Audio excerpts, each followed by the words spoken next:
Jack sat at the long silver table, floating slightly in zero gravity, his legs strapped beneath the bench as curious alien eyes locked onto him from every direction. They were large, some with feathers, some with glistening blue scales, others with twitching antennae and jelly skin, but all of them were staring at the lone human in the room the Galactic Exchange Program had chosen Jack to represent Earth, and he was told this would be a peaceful cultural event, just a dinner to share food and ideas, but now with the alien table set with colorful glowing plates and fragrant steams wafting through the air, he felt like he was on trial, and the first bite would be the vertitorin. Alien slid a dish across the table. It wobbled slightly, with gelatinous pulses, as if it were alive. Jack forced a polite smile, and leaned forward to examine it. It looked like a glowing purple brain covered in tiny sparkles from a dust that smelled like mint and copper. He took a breath and picked up the provided utensil, which resembled chopsticks crossed with claws. He dipped into the gelatin. It squealed softly. The aliens leaned forward, eager to see the human reaction, but Jack simply nodded and smiled diplomatically. He managed a tiny bite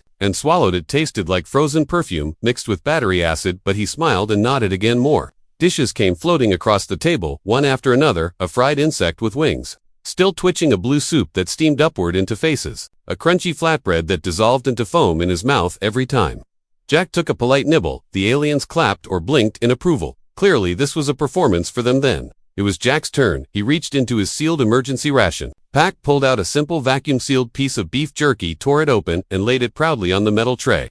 The smell was smoky, salty, earthy, and strong. The aliens went quiet. One alien leaned closer, eyes wide. "What is that?" he whispered through his translator. Jack grinned proudly. "That's beef jerky. Dried meat from a cow." The translator said the words, and silence followed. The alien's eyes dilated. "What is cow? An Earth animal. We raise it for milk, and sometimes meat." The moment the word meat left Jack's mouth, chaos began. One alien gagged, another clutched its chest and fainted. A tall green creature made a choking noise and covered its mouth. A winged alien flew to the ceiling and refused to come down, and the one closest to Jack stood up trembling and pointed a claw at him. "You eat animals. You consume the living." Jack blinked, unsure how to explain it in a way that wouldn't cause more panic. "Yes. We cook it. Cook it? How? With fire?" Now several aliens screeched. The winged one dropped something that burst into steam. Another shouted, alerting security bots that floated nearby. They scanned Jack's tray with blinking red lights. Beef jerky, species, Earth origin, heat-cured spices, high protein. The tribunal leader, a glowing figure made of transparent crystal, leaned forward. "Human, is this true? Do your kind eat other life forms?" Jack realized they weren't just surprised, they were horrified. "DS, we do," he said slowly, "but not like you think. We have farms. We don't eat everything. We also eat plants, fruit, bread, cheese, many things." "But you roast living things," one alien whispered in shock. "No, we don't roast them alive," he said, trying to clarify. "Then, how do you do it?" Jack opened his mouth, then closed it. He wasn't sure. This was helping. The jerky lay on the tray, untouched, now seeming more dangerous than a weapon. The crystal being spoke again. "This action may violate the interspecies dietary code. Consuming fellow lifeforms is considered a sign of predatory dominance in many civilizations." Jack swallowed his pride and leaned forward to explain. "Please listen.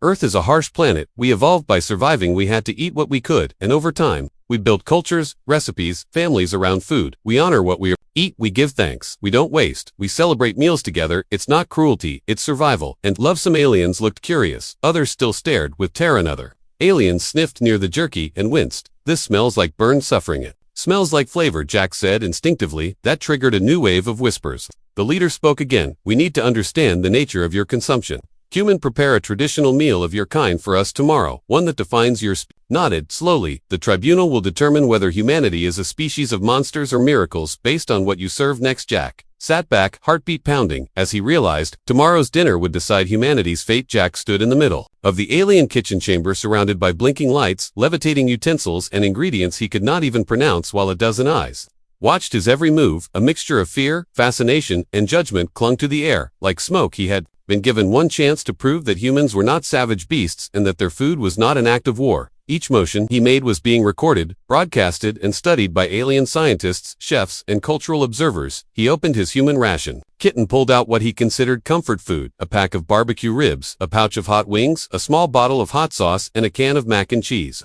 The aliens gasped at each item as if he were unveiling a weapon. He ignored their reactions and began preparing the cooking platform. It hovered at waist height, pulsing blue heat from below. He unwrapped the ribs and placed them on the grill. The moment the meat sizzled, a siren wailed nearby, and one alien jumped into a corner, screaming. "Heating flesh," they shouted. "The proteins are crackling. It's alive." Jack turned and raised his hands trying to calm them. No, it's just cooking. This is how we do it. The heat breaks down the fibers, makes it tender, adds flavor. We season it with spices, herbs, smoke it slowly. The council's observer leaned in to sniff the smoke, but quickly staggered back, his eyes watering and voice shaking. This smells like burning forests. That's mesquite wood flavoring, said Jack. With a nervous laugh he began to explain how humans used wood types and marination to change flavor profiles, but the aliens were too distracted by the sound of popping grease and the sharp tank of sizzling meat. He moved to the wings and poured a dark red sauce over them. The smell grew intense, the heat sharper. One of the aliens began to shiver. Another asked if the air was becoming toxic. Jack quickly turned on the human air filter from his gear and gestured toward the table. Do not breathe too close, it's only spice, not poison. The word spice echoed through the room, as if he had shouted alien. Scientists scanned the hot sauce. Their devices shrieked in alarm. Compound capsaicin, Scoville level unknown, potential weaponized digestion, effect probable, pain. Green creature with scales asked him, trembling, what does this spice do to you? Jack raised an eyebrow and smiled. We like the pain, it's fun, it burns. The mouth makes you sweat, heart races, but we laugh, we cry, and then we eat. More silence fell over the room. One alien slowly raised a hand and said, that is not food, that is ritual torture. Jack sighed and opened the mac and cheese. The moment the thick yellow goo slid into the pan, some aliens looked intrigued. It was soft, warm, glowing slightly. He stirred it gently, adding shredded cheese on top, and melted it slowly as the golden surface bubbled. He smiled. This is something even kids love. It's comfort food. Safe, creamy, no pain, no pain, no burn. An alien hovered closer, blinking multiple eyes. Is it alive? No, it's pasta and cheese from milk. You consume liquid from other species. Too. Yes, from cows and goats, and sometimes even camels. We turn it into buttercream, yogurt, and this cheese. More whispers followed. The shock was not fading. Jack decided he had to push forward. He arranged the cooked ribs, the wings, and the mac and cheese on a glowing serving disc that hovered to the center of the table. He stepped back, watching their eyes lock on the meat, their faces twisted in confusion and fear. Then, the bravest alien of them all, a thin violet creature named Rilo, who had multiple tongues and translucent skin, stepped forward and asked, May I taste this? Jack nodded. Go ahead. Just a small bite. Rilo reached out, picked up a piece of wing, and slowly placed it in one mouth. The moment the flavor hit, Rilo's face lit up, then froze, then turned bright blue. Steam began puffing from the ears, and Rilo's long legs wobbled. Are you all right? Asked Jack. Rilo waved a hand, but the eyes spun wildly. This is incredible, and terrible, and confusing. It hurts, and sings, and I want more. Jack smiled. That's the hot sauce. More aliens slowly approached. Some took crumbs of the mac and cheese, and immediately gasped at the saltiness, the warmth, the richness. They had never tasted something so bold, so strange, so layered.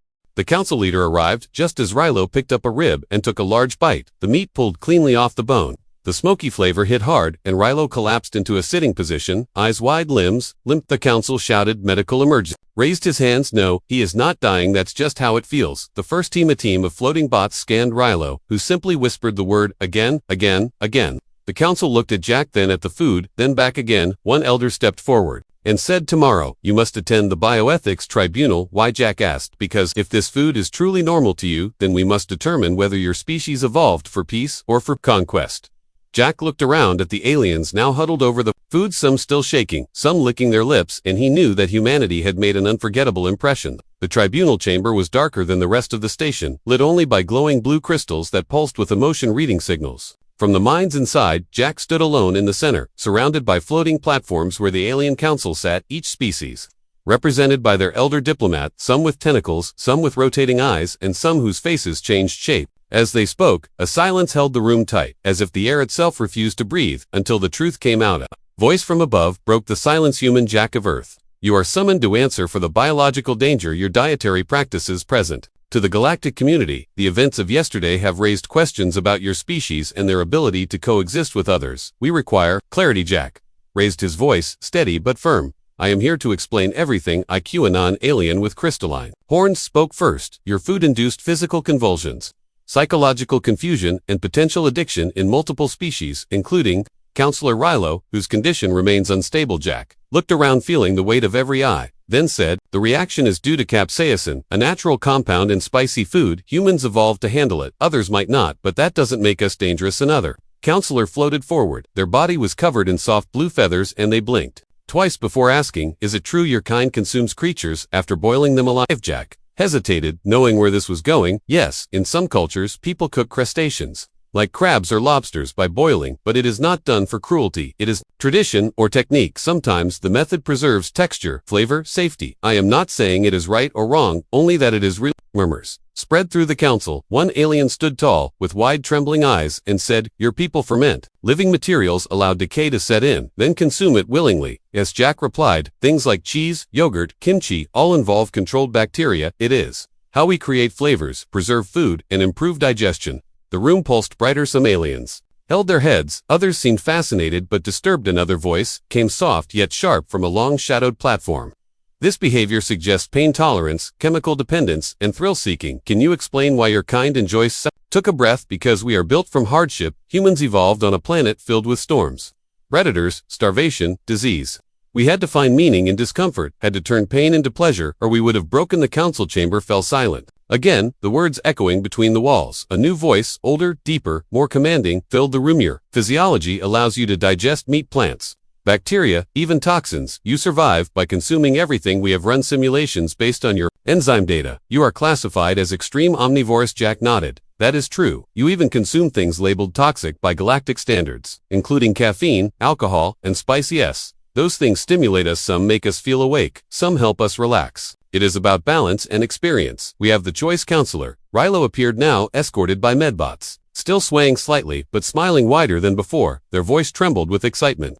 "I have reviewed the sensations experienced yesterday, and concluded they were not trauma, but discovery." Jack turned to him with a slight Barilo held up a translator chip and spoke to the council. "I felt more life in one bite of human food than in 10,000 galactic meals. It is dangerous, yes, but danger is not evil. The spice made me cry and laugh and collapse and want more." Several council members exchanged glances, unsure how to respond. One alien rose, its body like a floating jellyfish pulsing with yellow light. "If humans require such intense sensation to feel joy, what else might they do for stimulation?" Jack looked straight into their core. "We create art, music, games, war, peace. We explore because the unknown thrills us. We eat strange things because it teaches us about ourselves and others. Sometimes it is too much, sometimes it hurts, but we do it anyway because we are human and we want to feel alive." The lights in the chamber dimmed for a moment, then rose again as if reacting to the honesty. The oldest counselor moved forward slowly. "A massive creature with tree-bark skin and glowing red veins. Then, answer this final question, human. If your species eats everything, how do you decide what not to eat?" Jack's voice softened. "We choose not to eat those we love, not to eat friends, not to eat those who offer us peace, respect, and trust." The old counselor leaned back slowly, then said, "That answer may save you." Suddenly, a buzzing alarm filled the room. One of the alien assistants collapsed on the ground, twitching. A translation chip fell from its hand and Jack rushed over. Ignoring the guards, he bent down and saw what had happened. The alien had consumed leftover hot wings from the test kitchen, its tongue swelling, its glands secreting foam. Jack grabbed a water pack and helped it drink. While the medbots arrived, he looked back at the council, breathing hard. "See, that is why we don't share everything, not because we hide, but because we respect limits." The council stared in stunned silence. Arolo stood tall again and said, "The decision must be made, but I vote this human does not bring danger, he brings truth." The oldest counselor spoke. "We require one final demonstration. Prepare a meal that shows not just power or flavor, but peace and unity. If you succeed, humanity shall be accepted." Jack exhaled slowly, already planning the meal in his mind. Jack stood before the council chamber once again, but this time he was ready. His mind raced with memories of home. The smoky kitchens of his grandmother, the laughter around the dinner table, the smell of bread baking in a small oven, and the taste of spices from faraway lands. He knew this meal had to tell a story, not just of survival, but of connection and hope. He began gathering ingredients from his rations and some fresh items provided by the alien host, strange vegetables that glowed softly and grains that floated in midair. Jack smiled. He would blend what he knew with what he had learned about alien palates. This meal would be a bridge. First, he prepared a simple broth, a clear soup infused with herbs, known for calming effects. The steam rose gently, filling the room with a scent unfamiliar but soothing. Some aliens leaned in curious, others visibly relaxed. Jack stirred slowly, remembering his mother's advice. "Food is love." In a bowl next, he moved to making flatbreads, using the floating grains. He kneaded the dough with care, folding in wild alien herbs that added a faint sweetness when baked. The bread puffed like clouds, soft on the tongue, but with a delicate crunch. Jack plated them carefully alongside small bowls of dips, a creamy yogurt from Earth mixed with diced cucumbers and mint, and a mild sauce made from roasted peppers, but without the sharp bite. The council watched silently, their eyes flickering. in soft colors that reflected their moods. Some seemed impressed, others skeptical, but Jack pressed on for the main dish. He chose a stew, a slow-cooked mix of root vegetables and tender meat from earth animals raised ethically on farms he seasoned it with spices that were fragrant but gentle, bringing out the natural flavors, not overpowering them. The stew bubbled slowly in a floating pot, releasing warmth that spread through the chamber as the meal was set before the council. Jack began to explain the history behind each dish. The bread was a symbol of community, breaking and sharing food together. The broth represented healing and peace, and the stew was a celebration of life and the earth's bounty. One alien with wings that shimmered like glass reached out and tasted the bread. Her eyes widened with surprise. She smiled, a gesture Jack recognized immediately as a sign of acceptance. Another with multiple eyes nodded slowly, tasting the broth and murmuring that the warmth was welcomed. Room began to change. The air lightened in colors, brightened. The council members whispered amongst themselves for the first time. Jack saw less fear and more curiosity. The meal was telling a story that words alone could not. Trollo stood once more, his translucent skin glowing softly as he spoke. I have tasted many foods across the stars, but none so simple, yet profound as this. It speaks of patience, respect, and unity. This is the food of peace. Jack's heart swelled as more aliens began to sample the dishes. Some even asked for seconds, while others shared their own foods in return, creating an impromptu exchange of cultures and flavors. The meal became a celebration, not just of humanity, but of diversity and connection.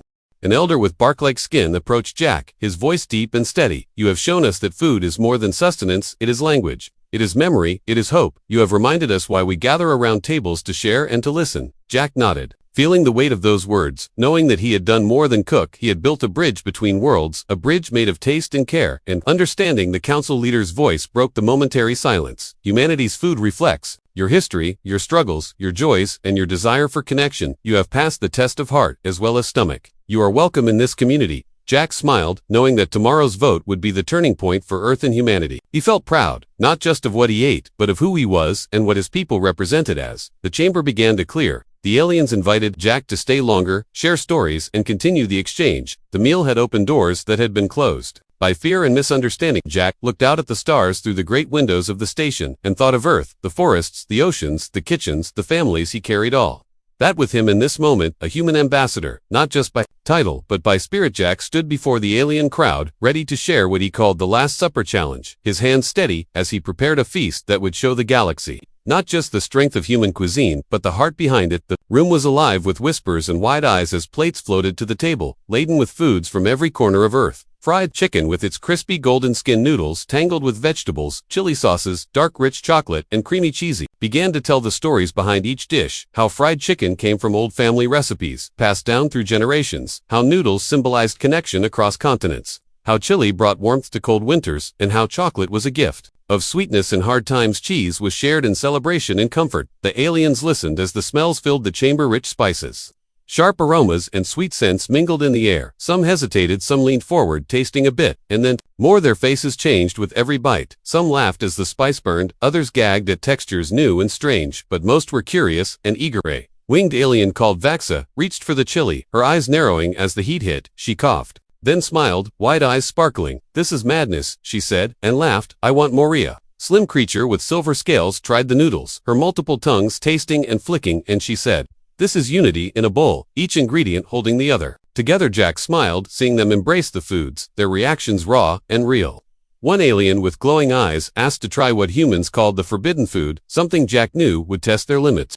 Jack nodded and brought out a can of Surst, the infamous Swedish fermented herring, known for its overpowering smell and challenging taste.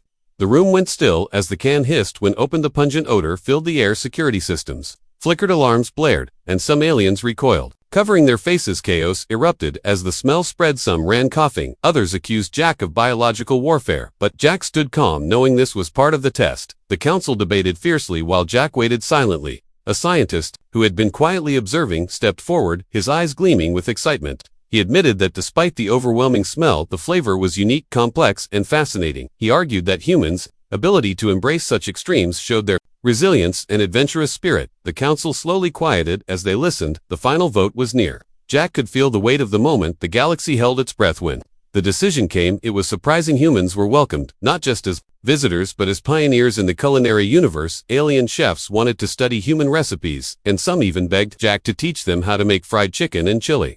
The very foods that had caused chaos were now celebrated as symbols of humanity's boldness and creativity. Jack became a food ambassador, traveling star systems, sharing meals, building friendships, and breaking barriers. The galaxy learned that humans were not just survivors but explorers of taste, pushing boundaries in ways no other species dared. And so the story of the human feast spread across the stars, a tale of flavor, fire, and fearless appetite, reminding all that to truly know a species, one must first taste their food. The moment the can of surströmming hissed open, a wave of odor burst forth so strong it seemed to push the very air away. Aliens gasped, their eyes widened, some staggered back, others covered their faces.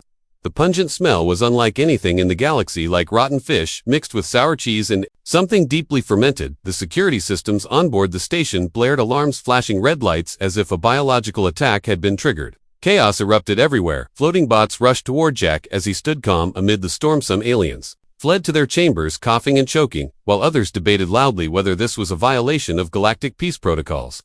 Jack knew this was the ultimate test of humanity's culinary courage. The smell was unbearable, but it was a symbol of Earth's willingness to embrace extremes and face discomfort head-on. Suddenly, a voice rang out, cutting through the confusion. It was Dr. Zarnock, a scientist known for his adventurous palate and willingness to explore the unknown. He stepped forward, eyes shining with excitement, and said, "I have tasted this before in secret. It is disgusting, yes, but also deeply fascinating. The complexity of the fermentation process, the layers of flavor beneath the odor, show a mastery of preservation and risk." Jack smiled as Dr. Zarnock's words began to calm the council. He argued that humanity's ability to consume such a challenging food showed resilience, adaptability, and a fearless spirit, the kind of traits necessary for survival and growth in the harshest environments. The council members began to nod slowly. Some even tasted a tiny bit of the surströmming with surprising reactions of curiosity and delight. The elder counselor, whose bark-like skin glowed, dimly spoke with authority. "This demonstration has revealed a truth about your species. Humans do not shy away from challenge or discomfort. They embrace it. They transform the repulsive into sustenance and the painful into pleasure. This shows a strength beyond physical. It is a strength of spirit and mind." Jack felt the tension in the room shift from fear to respect. The final vote was moments away. The aliens deliberated quietly, their thoughts turning to acceptance rather than judgment. When the decision was announced, humanity was welcomed into the galactic community, not just as visitors but as culinary pioneers, ambassadors of bold taste and unyielding spirit. Alien chefs eagerly requested recipes, eager to learn from Earth's diverse kitchens. The foods that had shocked and terrified had become bridges of friendship and understanding, and Jack's role transformed from a representative to a celebrated ambassador, traveling star systems, sharing meals, stories, and laughter, breaking barriers one dish at a time. The galaxy came to know that humans were not only survivors but explorers of sensation, pushing boundaries in food and life. Jack stood tall before the council. The final moments of the tribunal stretched around him like the endless stars beyond the station windows. He felt the weight of humanity on his shoulders, yet inside burned a quiet fire of hope and pride. The chamber buzzed softly as representatives of countless worlds awaited the verdict. Their eyes held a mix of curiosity, respect, and uncertainty. Jack knew this was more than a vote. It was a defining moment for Earth and for all who would call the galaxy home. The elder counselor rose slowly, his bark-like skin glowing with ancient wisdom. His voice resonated deep and clear. "Humans have shown us a truth, not through words or weapons, but through their willingness to face the unknown, to embrace discomfort, and to share their culture boldly. Their food has tested us, challenged us, yet it has also connected us across differences." He paused, letting the words sink in, then continued, "No other species has displayed such resilience and creativity in their cuisine or their spirit.